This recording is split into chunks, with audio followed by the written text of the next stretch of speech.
Hello everyone, आज की video में हम समझेंगे प्रकाश के बारे में।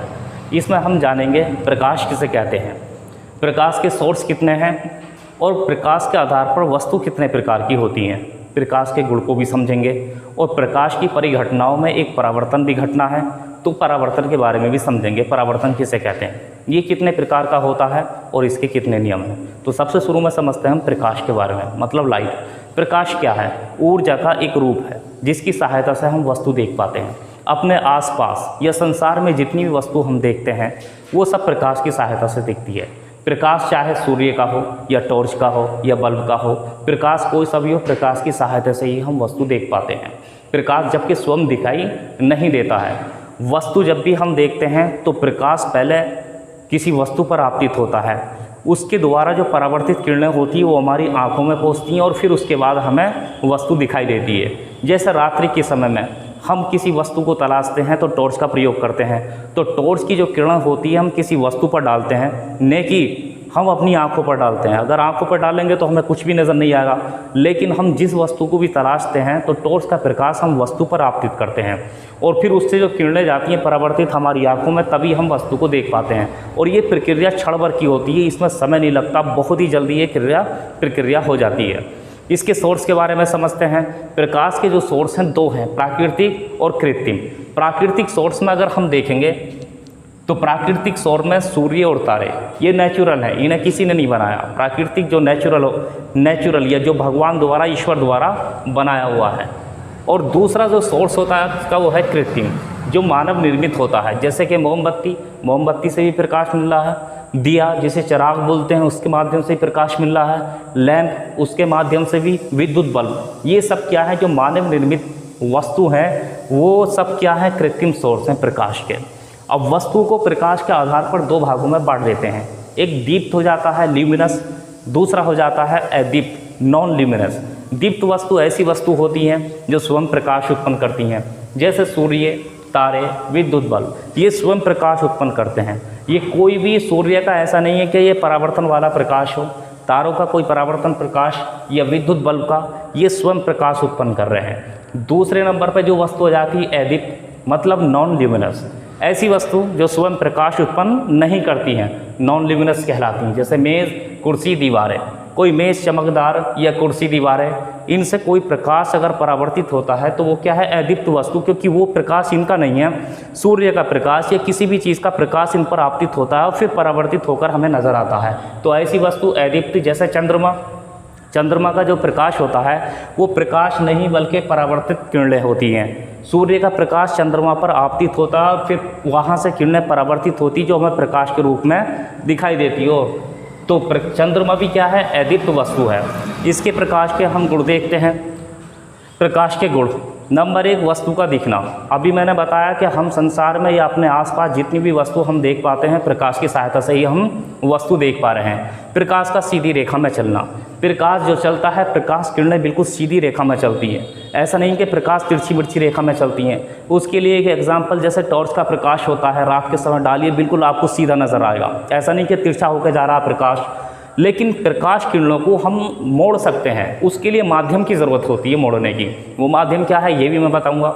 नंबर 3 पर निर्वात में प्रकाश की चाल जो होती है वो 3 × 10⁸ मीटर प्रति सेकंड होती है। इतनी स्पीड से निर्वात का मतलब क्या होता है, जहाँ वात ना हो, निर्वात में प्रकाश की चाल, जहाँ वात ना हो। और इसे प्रकाश की चाल को माध्यम की ज़रूरत नहीं होती। जैसे ध्वनि को एक माध्यम की ज़रूरत है, वहाँ पर वात होना चाहिए, मतलब वायु होनी चाहिए, तभी हम ध्वनि संचरण करेगी। ध्वनि वायु के माध्यम से ही संचरित होती है। प्रकाश में कोई ऐसा नियम नहीं लगता, प्रकाश निर्वात में भी चल सकता है। और निर्वात में जो स्पीड है 3 × 10⁸ मीटर प्रति सेकंड, मतलब 1 सेकंड में जो चलता है इतने मीटर चल जाता है। अगर हम इसे किलोमीटर में कन्वर्ट करें तो किलोमीटर में 2,99,229.5 किलोमीटर प्रति सेकंड। और जबकि ध्वनि की चाल जो होती है वायु में वो कितनी होती है, 332 मीटर प्रति सेकंड। ये तो हाफ किलोमीटर से ही कम हुआ। 1 किलोमीटर 1000 मीटर का होता है और 500 मीटर का हाफ किलोमीटर हुआ, तो ये तो 332 मीटर प्रति सेकंड यानी कि हाफ किलोमीटर से भी कम चल रहा है। और जब हम देखते हैं प्रकाश की चाल को, तो प्रकाश की चाल 2,99,729.5 किलोमीटर प्रति सेकंड की रफ्तार से चलता है। तो प्रकाश की स्पीड तो बहुत है। जैसे इसके लिए एक उदाहरण समझते हैं। जब मौसम ख़राब होता है, बारिश के समय में बादल गरजता है और बिजली चमकती है, तो हम देखते हैं कि बादल की गरज मतलब आवाज़ और चमक हमें पहले नज़र आ जाती है और आवाज़ बाद में सुनाई देती है। तो इसका मतलब क्या होगा, प्रकाश की चाल बहुत है, प्रकाश हमें पहले ही नज़र आ जाता है चमक, और ध्वनि जो होती है बादल की गर्जन वो बाद में सुनाई देती है। तो प्रकाश की चाल ये है किलोमीटर में, और जबकि ध्वनि की बहुत कम है।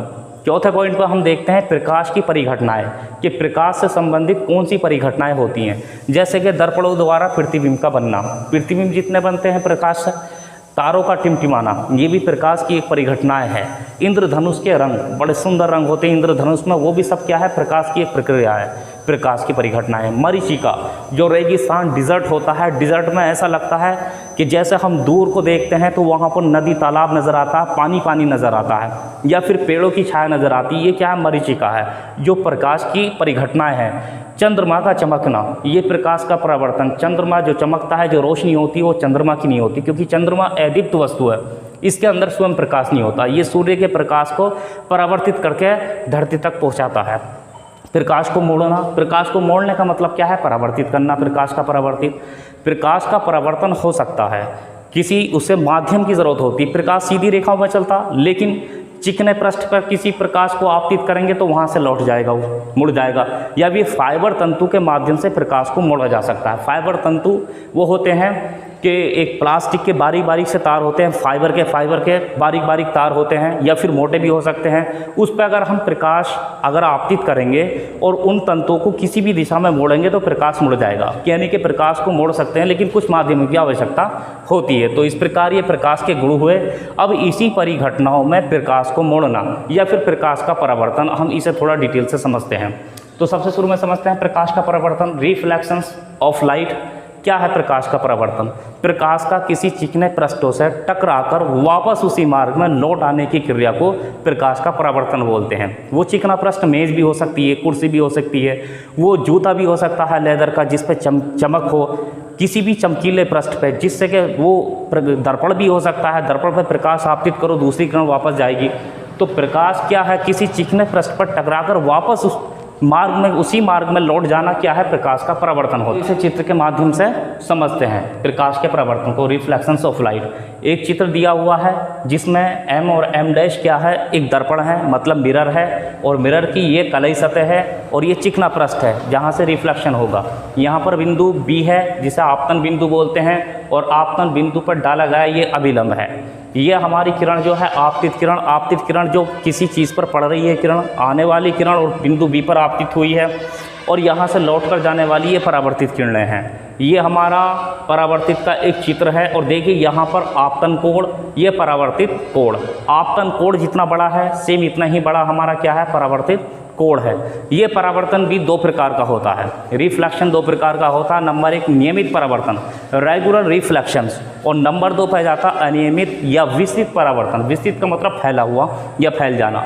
नियमित परावर्तन, रेगुलर रिफ्लेक्शन जो होता है वो चिकने पृष्ठों पर होता है, और परावर्तित किरणें एक दूसरे के समांतर होती हैं। जैसे आपतित किरणें ये हुई, आपतित किरणें से ये आपतित किरणें हुई, गिरने वाली किरणें जो आपतित हुई हैं, और यहाँ से फिर ये परावर्तित किरणें। अब परावर्तित किरणें जो हैं सब एक दूसरे के समान चल रही हैं, कोई भी तिरछी नहीं है। ऐसा नहीं है कि एक किरण ये गई तो दूसरी इधर को भाग गई, तीसरी इधर को भाग गई है। ये जितनी भी परावर्तित किरणें हैं एक दूसरे के समान चल रही हैं। जितनी दूरी पे ये है, इतनी दूरी पे ये है, इतनी दूरी पे ये है। तो परावर्तित किरणें एक दूसरे के समान चल रही हैं। तो नियमित परावर्तन कैसा है, जो चिकने पृष्ठों पर होता है, और परावर्तित किरणें एक दूसरे के समांतर होती हैं। नंबर दो पे हम देखते हैं अनियमित या विस्तृत परावर्तन, इर्रेगुलर और डिफ्यूज रिफ्लेक्शंस। ऐसा परावर्तन खुरदरे पृष्ठों पर होता है और किरणें अलग अलग दिशाओं में फैल जाती हैं। जो परावर्तित किरणें होती हैं वो अलग अलग दिशाओं में फैल जाती हैं। जैसे एक खुरदरा ये पृष्ठ है कोई, इस पर आपतित किरणें गिरी, तो जो आपतित किरण है वो तो समांतर रेखा में, समांतर क्रम में है, एक दूसरे के समान है। लेकिन जो परावर्तित किरणें हैं वो जब परावर्तित हुई तो प्रति एक आपतित किरण की जो परावर्तित किरण है वो अपनी अलग अलग दिशाओं में फैल फैल जाती हैं, इसी को अनियमित या विसित परावर्तन कहते हैं। अब देखिए परावर्तन के दो नियम हैं।